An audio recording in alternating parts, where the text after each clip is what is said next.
Thank you, Eileen. As we near the end of the month of February, it's well to remember, as many of you already know, that Carter G. Woodson chose this month for Negro History Week because it was the dual birth month of Abraham Lincoln and Frederick Douglass. What's less well known, however, is that some Americans had already begun to commemorate Lincoln's birth as far back as the 1870s, and that around the turn of the century, some African Americans had also begun to do the same thing for the recently departed Frederick Douglass. Woodson had hoped to build on these observances. But with the election of Barack Obama, we've heard renewed questioning about whether we should continue to observe Black History Month. Indeed, whether we need to study African American history at all. Whatever the merits of the debate, I think there's a more profound issue that must be addressed. How do we come to understand our long, hard, recent struggle for racial justice? How do we begin to meaningfully commemorate, indeed celebrate, the Black past? In March of 2004, Jacqueline Dowd Hall, a professor of history at the University of North Carolina, delivered her presidential address to the Organization of American Historians. It was entitled "The Long Civil Rights Movement and the Political Uses of the Past." And in it, Professor Dowd borrowed the French concept of the longue durée, an expression employed by historians of the Annales school, which focuses on change in long-term historical structures rather than a convenient, compact chronology of historical events. Something Professor Hall wrote struck me as enduringly eloquent. Remembrance, she said, is always a form of forgetting. And the dominant narrative of the civil rights movement, distilled from history and memory, twisted by ideology and political contestation, and embedded in heritage tours, museums, public rituals, textbooks, and various artifacts of mass culture, distorts and suppresses as much as it reveals. African American history was forged in the crucible of struggle, but we have narrowed, distorted, and ahistorically truncated that struggle. We've turned it into a movement that began with the NAACP's legal triumph in Brown v. Board of Education, reached its apogee with the passage of the Civil Rights Act of 1964, the Voting Rights Act of 1965, and the Open Housing Act of 1968, and ended with the assassination of Dr. King. De jure segregation was banished from the land, and de facto segregation, albeit more subtle, would eventually follow. Wikipedia says the civil rights movement began in 1955 and ended in 1968, and as we all know, Wikipedia is never wrong. Now, 1954 may have begun what Bayard Rustin, the man who organized the March on Washington, called the classical phase. But the roots of that struggle go far back. Perhaps they begin with Frederick Douglass. After all, there was no more forceful opponent of slavery, no more eloquent advocate for human rights and social justice than Frederick Douglass. Other historians want us to reevaluate the 1920s, the emergence of the NAACP as a national organization. But most of us would have us look at the Second World War and rethink the significance of the Double V campaign. Victory abroad, victory at home over racism. After all, this was the war that sparked A. Philip Randolph to threaten the first March on Washington and force a reluctant federal government to come out for the very first time in our nation's history and say that racial discrimination was wrong. It was that war that forced a divided nation to pull together and gave some whites a new appreciation and respect for the black men and women who labored beside them, fought beside them, and sometimes died beside them. It was that war which gave the lie to the polite anti-Semitism of Harvard Yard. It was that war that taught the world that racism could kill, that it came with the acrid smell of burning flesh. What I want to do here is what Professor Hall sought to do in her address: to challenge the self-congratulatory thrust of too many African-American history programs and too many King Day events, to make it harder to cast as a satisfying morality tale, to make it harder to simplify, harder to appropriate, harder to distort a movement and a struggle so central to the African-American experience. I am no more likely to accept a sanitized, balderized, hermetically sealed civil rights movement than I am to mistake Martin Luther King for Glenn Beck. I'm here to remind you that King was a radical. There's no other word for it. Hall quotes him as saying, "The Black Revolution is much more than a struggle for the rights of Negroes. It is forcing America to face all of its interrelated flaws: racism, poverty, militarism, and materialism. It is exposing evils that are rooted deeply in the whole structure of our society." It was King who came north to Chicago to challenge de facto segregation. It was King who took on the President of the United States and opposed the Vietnam War when virtually all of his colleagues advised against it. It was King who linked racism at home to militarism and imperialism abroad. King advocated unionization, had begun to organize a poor people's campaign, and died at an assassin's hand after marching in support of garbage workers. This is an extraordinary man, and his life is a compelling narrative. In one bright, shining year, 1963, when King was only 35 years of age, he was named Time Magazine's Man of the Year. He was the youngest man to ever receive the Nobel Peace Prize. Between 1957 and 1968, King traveled over 6 million miles, gave 2,500 speeches, wrote 5 books, and one of the great works of literature of the 20th century, his letter from a Birmingham jail. Let's also not forget that he was arrested more than 20 times, assaulted at least 4 times. Let's not forget that he lived under the constant threat of death. Let's not forget the Nashville policeman who quietly, calmly told Dr. King that if he didn't move out of the whites-only section of the airport, he would put a bullet in his head. He probably would have, and he would probably have gotten away with it. Let's not forget that less than half a decade after the March on Washington, he was dead. But now that we've acknowledged his greatness, can we please remember that this was a movement made up of thousands, tens of thousands of people of all races, from all walks of life, who will never get their names in history books, who will never be interviewed, and whose contribution we can never properly reward. But their courage, their willingness to speak out, their willingness to put their bodies on the line, their willingness to come south to Mississippi. By the way, in 1963, that's the way you spelled hell, Mississippi. These unknown soldiers changed the course of our history.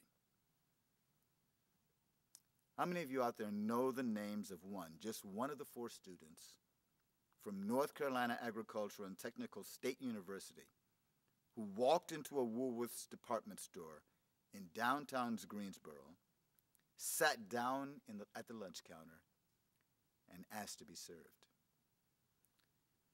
During the winter and spring of 1960, at least 70,000 people, most of them African Americans, participated in sit-ins in more than 100 cities. How many people can name one? There are, I'm sure, Americans who need their history to remind them how special they are. They want the comic book version. A brave civil rights leader named King faces off against a boss hog comic book villain, Southern Sheriff. All good Americans, that's pretty much everybody, loves Dr. King. The blustering villain will be on the defensive by the second commercial, and the brave civil rights marchers will be victorious before the end of the hour. Roll credits, cue music. Black people have gone from second-class citizenship to equal rights in little more than a dozen years, and the American dream is vindicated. I don't like my history neat. I like it messy, filled with false starts, luck, fate, chance, irony, the unintended consequences of purposeful action. If the Civil Rights Movement began in 1954 with Brown v. Board of Education, what was James Farmer doing at the University of Chicago in 1941, organizing a group of students, mostly graduate students, to battle discrimination in Chicago? If the Civil Rights Movement is exclusively Southern, what was Farmer and a group of 20 students doing staging a sit-in in a white coffee shop on 47th Street that refused to serve blacks? Rather than patting ourselves on the back, I prefer my history with edges. One that will stare down the smug, self-congratulatory history that most people want, but that fails to meet the standards we have a right to demand. Let's liberate the Civil Rights Movement from the comfortable confines of a regional event and examine that other civil rights movement right here in our own backyard. Let's remind ourselves that everybody didn't love King. He was reviled in some circles. I have a former roommate who's now a dean at an Eastern university who liked to tell slavery jokes and quote J. Edgar Hoover calling Dr. King the biggest liar in the world. And let's go deeper than simply race. Read Dan McWhorter's book on Birmingham. Learn how the genteel businessmen who made up the White Citizens Council and the country clubs of Birmingham worked hand in glove with the Ku Klux Klan to prevent integration because they feared that black and white workers might make common cause and might form unions. Go online. Find a 1957 copy of National Review. Read William F. Buckley's essay, Why the South Must Prevail, where he says letting black people vote would undermine civilization because whites are the advanced race. Let me tell you a story. It's August 19th, 1961. Robert Moses, Curtis Dawson, and Preacher Knox drive into Macomb, Mississippi, and attempt to register black people to vote. As they walk through the town, they're accosted by Billy Jack Gaston and a group of good old boys. Robert Moses is severely beaten. Now, he didn't want to go back to Macomb, not because he was scared. In fact, if you listen to Robert Moses' oral history, he says he made it clear that he thought that it was extremely important to try and go back to town immediately so that the people in the country wouldn't feel that we'd been frightened off by the beating and before they could get a chance to rally their forces. But Moses didn't want his bloody shirt to be a provocation. So he washed the shirt. Then he went back. This time they didn't beat him. This time they held him and beat his friend, Travis Britt. They held him and forced him to watch his friend being beaten to a bloody pulp. A few days later, John Hand, whom you probably never heard of either, was a voter registrar. And he was walking a few people to the registrar's office and attempting to register them to vote. The registrar recognized him, took a gun out of the drawer, and smacked John on the side of the head. John staggered outside onto the street and walked down the street with blood dripping down his head. The sheriff just happened to be coming along, saw John bleeding, arrested him, charged him with disturbing the peace. By the end of that month, Herbert Lee was dead. Herbert Lee was a farmer who farmed his own land. He was very proud of that. He had a family. He had 9 children, 9 beautiful children. One day he was driving up to the cotton gin in his truck with a load of cotton. As he pulled up, E.H. Hearst started shouting at him about helping blacks to register to vote. Lee was still up in the cabin of his truck. Hearst pulls a gun. Lee says, "I won't talk to you unless you put that gun down." Hearst puts the gun back under his coat. Lee climbs down out of his cab to talk to Hearst. Hearst pulls the gun out, shoots him dead. Puts a bullet hole right to the left side of his head, just above the ear. It's in broad daylight, in a crowd of people. He never spent a minute in jail. He was acquitted of all charges. Robert Moses went back to Macomb. Robert Moses went back into the fire. Where do we get such heroes? I think it's time to remember that people died in this struggle. Emmett Till was murdered. 4 beautiful little black girls died in that Birmingham bombing. That Goodman, Schwerner, and Cheney were killed. Viola Luiso, Reverend James Reeb. The same year they turned the fire hoses loose on the children, the Young Americans for Freedom gave their highest award to arch segregationist Strom Thurmond. Let me repeat that. The same year they turned the fire hoses loose on the children. But remember, it was not in Mississippi, but Chicago that King was hit in the head with a brick. It was in Chicago that whites climbed trees and made monkey sounds as blacks marched by. It was in Chicago that cars of black demonstrators was turned upside down and set ablaze. It was in Chicago that King had his most visible defeat. It was indeed a long and arduous and sometimes dangerous struggle. And for me, that makes it all the more remarkable. Instead of a few great heroes, we have thousands of heroes and heroines. People who took risks, who faced up to challenges, who stood up for principle. Not over a decade, but over decades. Not in a few cities, but across a nation. Not merely for the advancement of a race, but for a broader concept of human rights and social justice. We do them no good service if we seek a safe and sanitized history and ignore the harsh, unpleasant truths. They're ill-served if we picture them all as plaster saints.